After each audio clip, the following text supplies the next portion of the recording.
Ladies and gentlemen, please join me and welcome the Honourable David C. Onley, Lieutenant Governor of Ontario. Thank you very much, Hazel. It's good to see you. Good to see so many familiar faces, and wonderful to meet new people here today that I've not yet had the pleasure. And it is a real honor to be with you because, of course, I've been in the communications business all of my life, and it's something that I've appreciated as one underappreciated aspect of accessibility. When I became Lieutenant Governor, as was mentioned, the definition of accessibility was something that I really wrestled with. I wanted people to see that accessibility meant much more than the things that we tend to take for granted, even though they were diligently and hard fought for over the last number of decades. These things include curb cuts and wheelchair ramps and automatic doors and the like.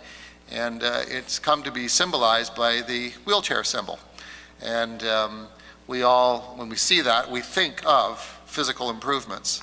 And these improvements, as I say, were fought for by many very dedicated advocates over the last 30 years especially. And I remember as a reporter covering some of these hearings that were going on, specifically at the TTC, battles in terms of Wheel-Trans. Things like that. But again, it comes back to that symbol and how the perception was that accessibility meant something that was a physical improvement.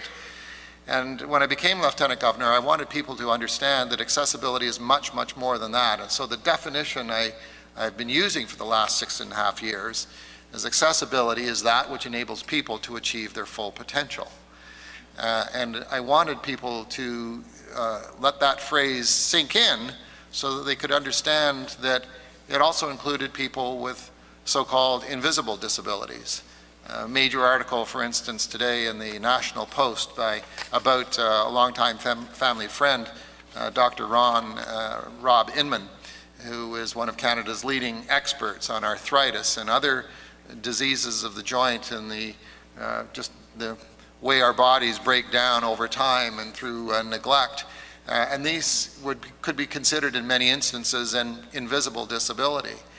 But communications is another aspect, I should say, of accessibility. In order to achieve our full potential, we have to be able to communicate with one another. And this is what makes this conference so very, very important. Now, clearly, for those who are deaf, for those who use American Sign Language, for those who use hearing aids, that's one kind of communications barrier. For those who are blind, it can be another very significant communications barrier. But as we're all aware, communications and difficulties in communications go far, far beyond the traditional concepts, if you will, associated with those who are blind or hearing impaired deaf. We live in very, very exciting times in terms of communication, especially for those who have accessibility issues related to communications, which is why I'm so very pleased to have been invited to attend this Ontario launch of Communication Access Now. And I would like to thank each and every one of you for being here today, for your input from your respective area as a stakeholder involved in the entire issue.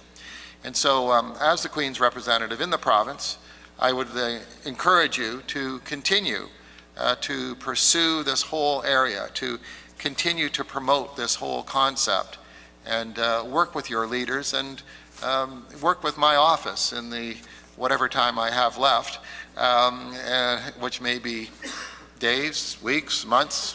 There may be insights from someone in the room here, I don't know, but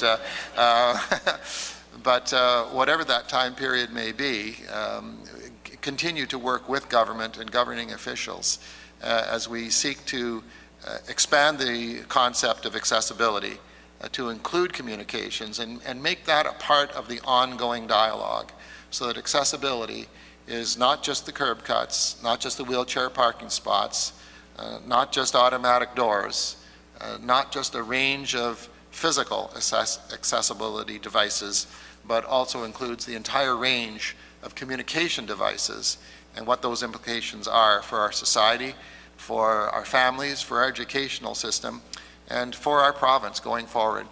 And so, as Her Majesty's representative in Ontario, I thank you for being here, I thank you for inviting me, and I wish you the very best for the rest of your deliberations today.